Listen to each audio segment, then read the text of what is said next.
राम राम सभी प्यारे साथियों को स्वागत है आप सभी का आपके अपने चैनल लर्नोलॉजी अड्डा में। जैसा कि आप सभी को पता है, हम डेली शाम को 5 बजे रट्टा मार सीरीज लेकर आते हैं, जिसमें हम पंचायती राज व्यवस्था के 20 क्वेश्चनों को देखते हैं, समझते हैं और याद करते हैं। उसी क्रम में आज हमारा प्रैक्टिस सेट 40वां होने वाला है, तो देर ना करते हुए चलिए वीडियो को शुरू करते हैं। अभी एग्जाम के बारे में कोई जानकारी नहीं आ पा रही है, लेकिन हम उम्मीद करके चलेंगे कि जनवरी में एग्जाम हो जाएगा और जनवरी के हिसाब से हम अपनी तैयारी को मेंटेन रखेंगे। चलिए देखते हैं आज के हम पहले क्वेश्चन को। तो आज का हमारा पहला क्वेश्चन हमारे सामने है, पंचायती राज मंत्रालय का गठन कब किया गया? जो पंचायती राज मंत्रालय है भारत सरकार का, उसका गठन कब किया गया, जिसके अभी मंत्री हाल में हमारे नरेंद्र सिंह तोमर जी हैं, एमपी से आते हैं, वो भिंड क्षेत्र से। तो पंचायती राज मंत्रालय जो उसका गठन कब किया गया था हमारे भारत में, तो पंचायती राज मंत्रालय का जो गठन था वो 27 मई 2004 को किया गया था। कब किया गया था? तो आप कहेंगे 27 मई 2004 को किया गया था। यह क्वेश्चन इसलिए इम्पोर्टेंट है कि जो पंचायती राज मंत्रालय है, जो केंद्र से पैसा आता है हमारे गाँव के लिए, ग्राम सभाओं के विकास के लिए, पंचायतों के विकास के लिए, वो पंचायती राज मंत्रालय द्वारा ही आता है। और उसके वर्तमान मंत्री नरेंद्र सिंह तोमर हैं, और इसके मंत्रालय का जो गठन हुआ था वो 27 मई 2004 को हुआ था। चलिए देखते हैं अगले प्रश्न को। अगला प्रश्न है हमारे सामने, ग्राम पंचायत के समग्र एवं समेकित विकास हेतु ग्राम पंचायत विकास योजना जीपीडीपी हमारी योजना हमारा विकास की प्रक्रिया को उत्तर प्रदेश के सभी ग्राम पंचायतों में कब लागू किया गया? बहुत ही इंपॉर्टेंट प्रश्न है, एकदम रट्टा मार लीजिए जल्दी से जल्दी। तो इसका जो सही जवाब है वो 2015-16 है। 2015-16 में ग्राम पंचायतों की विकास योजना का उद्देश्य ग्राम पंचायतों को सामाजिक, आर्थिक एवं व्यक्तिगत विकास की दिशा में प्रगतिशील करना एवं समुदाय को निर्णय लेने में सक्षम बनाना है। ग्राम पंचायत विकास योजना हमारा विकास की प्रक्रिया को उत्तर प्रदेश के सभी ग्राम पंचायतों में वर्ष 2015-16 से लागू किया गया है। कब से लागू किया गया है? तो आपका जवाब होगा 2015-16 से। एकदम दिमाग में बिठा लीजिए, जैसे भी बिठाना हो बिठा लीजिए। एग्जाम में ऐसे प्रश्न जरूर पूछे जाएंगे, क्योंकि ये 2015-16 बहुत ज्यादा दिनों की बात नहीं है, नई बातें हैं, तो इन्हें आपको याद रखना होगा। चलिए देखते हैं अगले क्वेश्चन को। अगला क्वेश्चन है हमारा, 15वें वित्त आयोग की रिपोर्ट का शीर्षक क्या है? जो 15वां वित्त आयोग है हमारा, जिसके अध्यक्ष एनके सिंह हैं, उस वित्त आयोग का एक शीर्षक है, मतलब एक लाइन होता है, हर कोई भी आयोग बनाया जाता है, जैसे वर्ल्ड कप में होता है, फीफा वर्ल्ड कप में होता है, उसी तरह 15वें वित्त आयोग का भी एक रिपोर्ट जो दिया गया उसका एक शीर्षक था। तो शीर्षक क्या था उसका? तो वित्त आयोग का जो ये शीर्षक इसलिए कोविड के दौर में आया था, तो इसलिए इसका नाम कोविड से संबंधित था, तो इसका नाम था वित्त आयोग कोविड के दौर में। क्या नाम था इसका? वित्त आयोग कोविड के दौर में। ठीक है, फिर चलिए देखते हैं अगले प्रश्न को। अगला प्रश्न है हमारे सामने, निम्नलिखित कथनों पर विचार कीजिए। 2 कथन दिए गए हुए हैं और उसमें कह रहा है इन पर विचार कीजिए, सही है या गलत है। तो पहला जो कथन है, वित्त आयोग एक असंवैधानिक निकाय है, जो कि बिल्कुल गलत है, क्योंकि जो पंचायतों का हमारे वित्त आयोग है 243 आई में अनुच्छेद, और जो केंद्र का वित्त आयोग है अनुच्छेद 280 में, उसे संवैधानिक रूप से बसाया गया है, बनाया गया है, तो वह कहीं से भी असंवैधानिक नहीं है। तो पहला ऑप्शन बिल्कुल गलत है। दूसरा है, संघीय वित्त आयोग पंचायतों को वित्त सहायता देने के लिए संस्तुति नहीं कर सकता, तो यह भी बिल्कुल गलत है। केंद्र और राज्य दोनों वित्त आयोगों से पंचायतों के विकास हेतु पैसा आता है, इसलिए जो डी ऑप्शन है, न तो 1 न ही 2, दोनों गलत है, इसलिए ऑप्शन डी बिल्कुल सही है। चलिए बढ़ते हैं आज के अगले प्रश्न की तरफ। अगला प्रश्न है, किस वित्त आयोग से ग्रामीण स्थानीय निकायों को अधिकार हस्तांतरण के लिए आयोग की सिफारिशें शुरू हुई थी? कब यह हस्तांतरण हेतु जो आयोग की सिफारिशें थी शुरू हुई थी? तो वह हमारा जो 10वां जो वित्त आयोग का हमारा था, 10वां वित्त आयोग था, इसमें हस्तांतरण के लिए आयोग ने सिफारिशें शुरू की थी। ग्रामीण स्थानीय निकायों को अधिकार हस्तांतरण के लिए आयोग की सिफारिशें 10वें वित्त आयोग से शुरू हुई थी। स्थानीय निकायों के लिए 10वें वित्त आयोग ने कुल 5,381 करोड़ रुपए सहायता अनुदान किया था, जिसमें ग्राम पंचायतों और नगर निकायों की हिस्सेदारी क्रमशः 80 और 20% थी। मतलब ग्राम पंचायतों को 80% रुपया दिया गया था और नगर निकायों को 20% रुपया दिया गया था। चलिए बढ़ते हैं अगले प्रश्न की ओर। निम्नलिखित में से कौन सुमेलित नहीं है? कुछ वित्त आयोग दिए गए हैं, एक साइड में केंद्रीय वित्त आयोग और उनकी पंचायत अवधि बताई गई है। इसमें कौन सही से मैच नहीं कर रहा है? तो देखते हैं। एक है हमारा 10वां जो वित्त आयोग है वो 1997 से 2002 तक था। ये क्या सही है या गलत है? तो जो 10वां वित्त आयोग था बिल्कुल गलत है और 1997 से 2002 तक नहीं था, वो 1995 से लेकर 2000 तक था। कब तक था 10वां वित्त आयोग? 1995 से लेकर 2000 तक था। और 12वां 2005 से 2010, 13वां 2010 से 2015 और 14वां 2015 से 2020। तो बाकी के सब सही हैं, लेकिन जो 10वां वित्त आयोग था वो हमारा 1995 से 2000 तक था। इसलिए जो ऑप्शन हमारे पंचायत अवधि दी गई है 1997 से 2002 तक बिल्कुल गलत है। देखते हैं अगले प्रश्न को। अगला प्रश्न हमारे सामने है, कौन सा वित्त आयोग 73वें और 74वें संविधान संशोधन के अस्तित्व में आने से ठीक पूर्व गठित हुआ था? जब 73वां और 74वां संशोधन कब हुआ? 1992 में हुआ। तो अभी अभी हमने क्वेश्चन में क्या देखा कि जो हमारा 10वां वित्त आयोग था कब था? 1995 से 2000 तक। तो इसके पहले 1992 में मतलब 9वें वित्त आयोग में 73वां और 74वां संविधान संशोधन आया था। तो पूछ रहा है संशोधन के अस्तित्व में आने से ठीक पूर्व गठित हुआ था, तो कौन गठित हुआ था? 10वां गठित हुआ था। 10वां नहीं गठित हुआ था, 9वां वित्त आयोग गठन हुआ था। कौन सा गठन हुआ था? तो आप कहेंगे 9वां वित्त आयोग गठन हुआ था। चलिए देखते हैं अगले प्रश्न को। अगला प्रश्न है हमारे सामने, कौन सा अनुच्छेद पंचायतों के वित्तीय संसाधनों से संबंधित है?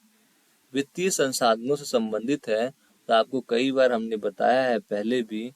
चलिए आज एक बार और बता देते हैं। तो जो हमारा अनुच्छेद है ना, अनुच्छेद 243H पंचायतों द्वारा कर अधिरोपित करने की शक्तियां, और जो अनुच्छेद 243I है जिसमें राज्य वित्त आयोग का गठन होता है, यह दोनों जो है ना पंचायतों के वित्तीय संसाधनों से संबंधित है। H से आपको याद कराया था हाउस टैक्स, I से याद कराया था इनकम। हाउस टैक्स लेते लेते जब हमारा मतलब इतना फंड नहीं आ पाया, केवल 5% रुपया आया हमारे संसाधनों से, तो हमने राज्य वित्त आयोग का गठन किया, मतलब इनकम बढ़ाने के लिए। तो हमें H से हाउस टैक्स, I से इनकम को याद रखना है। और अनुच्छेद 243H और अनुच्छेद 243I दोनों पंचायतों के वित्तीय संसाधन से संबंधित है। इसलिए ऑप्शन ए और बी दोनों बिल्कुल सही है। एक अभी इसमें थोड़ा मतलब दिक्कत हो गई है, जो हमने कर दिया 9वां जो था, 9वां नहीं था, 1995 2000 तक 10वां वित्त आयोग चल रहा था। लेकिन जो 10वां वित्त आयोग का जो गठन हुआ था वह कब हुआ था? तो 10वें वित्त आयोग का गठन 1992 में हो गया था। लेकिन उसकी पंचायत अवधि क्या थी? उसकी पंचायत अवधि 1995 से 2000 थी, लेकिन उसका जो गठन हुआ था 1992 में हुआ था। उस समय चल तो 9वां वित्त आयोग रहा था, लेकिन 10वें का गठन हो चुका था। चलिए देखते हैं अगले प्रश्न को। कौन पंचायतों के संसाधन जुटाने के वित्तीय स्रोत हैं? केंद्र सरकार, केंद्रीय वित्त आयोग, राज्य वित्त आयोग या उपयुक्त सभी? तो आप बताइए, सीधा सीधा क्वेश्चन और सीधा सीधा आपको आंसर बताना है। पंचायतों के संसाधन जुटाने के विभिन्न वित्तीय स्रोत हैं, जिनमें केंद्र सरकार भी है, राज्य सरकार भी है, केंद्रीय वित्त आयोग भी है, राज्य वित्त आयोग भी है, और स्थानीय निकायों के स्वयं के संसाधन शामिल हैं। कई राज्यों में करों और गैर कर उपायों के माध्यम से संसाधन जुटाने की अतिरिक्त शक्ति भी ग्राम पंचायत को दी गई है। इसलिए जो डी ऑप्शन है उपयुक्त सभी बिल्कुल सही है। चलिए बढ़ते हैं अगले प्रश्न की तरफ। अगला प्रश्न है हमारे सामने, कब पंचायती राज व्यवस्था को संवैधानिक दर्जा देते हुए पूरे भारत में लागू किया गया था? तो आपको पता ही होगा 73वां और 74वां जो संशोधन था वह कब हुआ? 1992 में हुआ। लेकिन 24 अप्रैल 1993 को ये पूरे 73वें और 74वें संशोधन को पूरे भारत में लागू कर दिया गया। तो क्या ऑप्शन सही होगा? ए ऑप्शन 24 अप्रैल 1993 से पूरे भारत में लागू कर दिया गया। 73वें संविधान संशोधन के अनुसार संविधान के भाग 9 में पंचायत नाम से अनुच्छेद 243 से लेकर 243O तक 16 अनुच्छेद जोड़े गए। और 24 अप्रैल 1993 से पूरे भारत में इसे लागू कर दिया गया। 20 अप्रैल 1993 को राष्ट्रपति द्वारा इस संशोधन को स्वीकृति प्रदान की गई और 24 अप्रैल 1993 से पंचायती राज व्यवस्था को संवैधानिक दर्जा देते हुए पूरे भारत में लागू किया गया। 20 अप्रैल को किसने साइन किया? राष्ट्रपति का साइन हुआ और 24 अप्रैल 1993 से पूरे भारत में लागू कर दिया गया। इसीलिए 24 अप्रैल को पंचायती राज दिवस मनाया जाता है। ठीक है, चलिए बढ़ते हैं अगले प्रश्न की तरफ। प्रथम वित्त आयोग का गठन कब किया गया? जो केंद्रीय वित्त आयोग है उसका पहला गठन कब हुआ? तो प्रथम वित्त आयोग का गठन 22 नवंबर 1951 को राष्ट्रपति के आदेश के तहत 6 अप्रैल 1952 को किया गया। प्रथम वित्त आयोग के अध्यक्ष कौन थे? तो आपको मैंने पिछली वीडियो में बताया था, प्रथम वित्त आयोग के अध्यक्ष केसी नियोगी थे। कौन था? केसी नियोगी थे। चलिए देखते हैं अगले प्रश्न को। वित्त आयोग के अध्यक्ष का चुनाव किस क्षेत्र में अनुभव रखने वाले व्यक्तियों में से किया जाता है? अर्थशास्त्र में, वित्तीय मामलों में, प्रशासनिक मामलों में या सार्वजनिक मामलों में? तो आपको बताना है वित्त आयोग विविध प्रावधान अधिनियम 1991 और वित्त आयोग वेतन और भत्ते नियम 1951 में निहित प्रावधान के अनुसार आयोग के अध्यक्ष का चयन सार्वजनिक मामलों में अनुभव रखने वाले व्यक्तियों में से किया जाता है। मतलब सार्वजनिक रूप से मतलब उसे अर्थशास्त्र भी आना चाहिए, वित्तीय मामले आने चाहिए, प्रशासनिक मामले आने चाहिए, उसे हर मामलों में निपुण होना पड़ेगा, उसी को वित्त आयोग का अध्यक्ष बनाया जाता है। इसलिए डी ऑप्शन बिल्कुल यहाँ सही सटीक बैठता है। चलिए देखते हैं अगले प्रश्न को। अगला प्रश्न है नंद किशोर सिंह किस वित्त आयोग के अध्यक्ष थे? 15वें के, 14वें के, 13वें के या 11वें के? तो नंद किशोर सिंह 15वें वित्त आयोग के अध्यक्ष हैं। 27 नवंबर 2017 को 15वें वित्त आयोग का गठन किया गया था। आप सोच रहे होंगे नंद किशोर सिंह का नाम पहली बार सुन रहा हूँ, लेकिन जो अभी फिलहाल 15वां वित्त आयोग चल रहा है जिसके अध्यक्ष NK सिंह है, उन्हीं का पूरा नाम नंद किशोर सिंह है और इसका गठन 2017 में किया गया था इस वित्त आयोग का। लेकिन इसकी जो पंचायत अवधि है 2021 से 2026 तक है। कब तक है? 2021 से 26 तक है। चलिए देखते हैं अगले प्रश्न को। 14वें वित्त आयोग ने अपने विभाज्य मूल्य से कितना प्रतिशत स्थानीय निकायों को आवंटित किया? 3.15%, 4.15%, 4.31%, 3.6%, 3.06%। तो 14वें वित्त आयोग के अध्यक्ष YB रेड्डी थे। 14वें वित्त आयोग ने अपने विभाज्य पूल से 4.31% स्थानीय निकायों को आवंटित किया था। कितना किया था? 4.31%। देखिए YB रेड्डी 14वां वित्त आयोग और जो 15वां वित्त आयोग NK सिंह है, इसे हमें अच्छे से याद करना है। और जो पहला है अध्यक्ष कौन थे? केसी नियोगी और चौथे के PV राजमन्नार, इनका नाम हमें याद रखना है और के संथानम का भी नाम हमें याद रखना है। इस प्रकार से याद रखना है। और चलिए बढ़ते हैं अगले प्रश्न की तरफ। 15वें वित्त आयोग ने अपने विभाज्य पूल से कितना प्रतिशत स्थानीय निकायों को आवंटित किया? तो अभी आपने देखा 14वें में 4.31 YB रेड्डी की अध्यक्षता में किया गया। तो अब पूछ रहा है 15वें वित्त आयोग में कितना किया गया? तो 15वें वित्त आयोग में उससे कम हो गया। अब कितना हो गया? 4.15% हो गया। कितना हो गया? NK सिंह में 4.15% हो गया। चलिए बढ़ते हैं अगले प्रश्न को। 14वें वित्त आयोग का गठन कब किया गया था? 2 जनवरी 2013, 26 जनवरी 2013, 26 जनवरी 2014, 14 अगस्त 2014।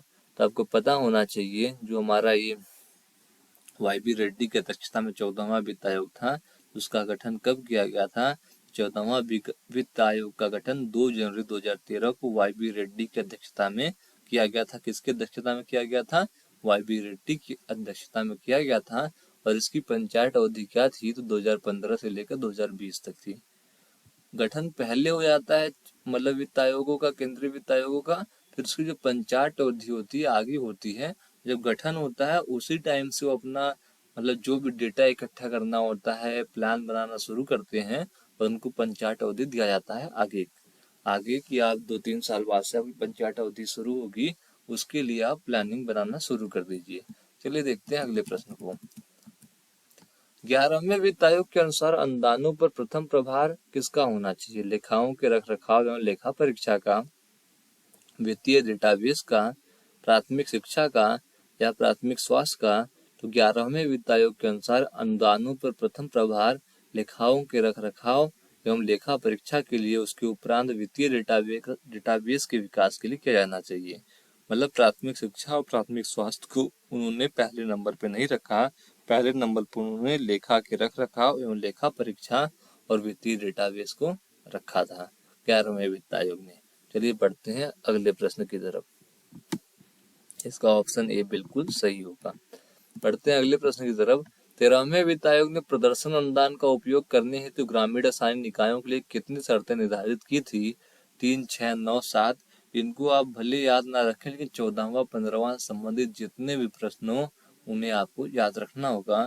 तो जो इसका 698 क्वेश्चन का आंसर है वह है हमारा 6 शर्तें निर्धारित की गई थी। प्रदर्शन अनुदान का उपयोग करने हेतु 13वें वित्त आयोग ने ग्रामीण स्थानीय निकायों के लिए 6 शर्तें और शहरी स्थानीय निकायों के लिए 9 शर्तें निर्दिष्ट की थी। ग्रामीण क्षेत्र के लिए 6 और शहरी क्षेत्र के लिए 9 शर्तें निर्धारित की गई थी 13वें वित्त द्वारा।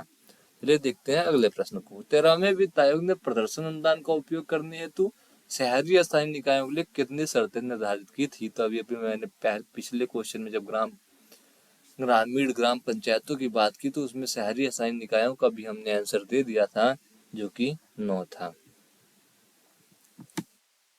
अब चलते हैं अगले क्वेश्चन की तरफ और आज के हमारे आखिरी प्रश्न की तरफ। इसके बाद हम कल संडे को देखेंगे 20 क्वेश्चनों को याद करेंगे। संविधान के भाग 9 एवं भाग 9A से बाहर किए गए क्षेत्रों के लिए किस वित्त आयोग द्वारा एक विशेष क्षेत्र अनुदान का प्रावधान किया गया था? 10वें वित्त आयोग, 9वें वित्त आयोग, 12वें वित्त आयोग या 13वें वित्त आयोग? तो इसका जो सही जवाब होगा 13वें वित्त आयोग ने संविधान के भाग 9 एवं भाग 9A से किए गए क्षेत्रों के लिए एक विशेष क्षेत्र अनुदान का प्रावधान किया था। इस अनुदान के 2 घटक थे, एक विशेष क्षेत्र मूल अनुदान बेसिक ग्रांट और एक विशेष क्षेत्र प्रदर्शन अनुदान। तो आपको यह याद रखना है 14वां वित्त आयोग और 15वां वित्त आयोग आपको अच्छे से पढ़ना है। कहीं से भी क्वेश्चन मिले, कहीं से भी आपको जानकारी मिले तो 14वां 15वां वित्त आयोग को तो आपको अच्छे से पढ़ना है और 15वां तो एकदम अच्छे तरीके से पढ़ना है, एकदम ज़्यादा से ज़्यादा उससे क्वेश्चन पूछे जा सकते हैं। यहाँ तक आपने वीडियो देखी, वीडियो अच्छी लगी हो तो लाइक करना, और कुछ कमियाँ रह जाएं या कुछ पूछना हो तो आप कमेंट करके पूछ सकते हैं। तब तक के लिए बहुत बहुत धन्यवाद आपका दोस्तों। जय हिंद।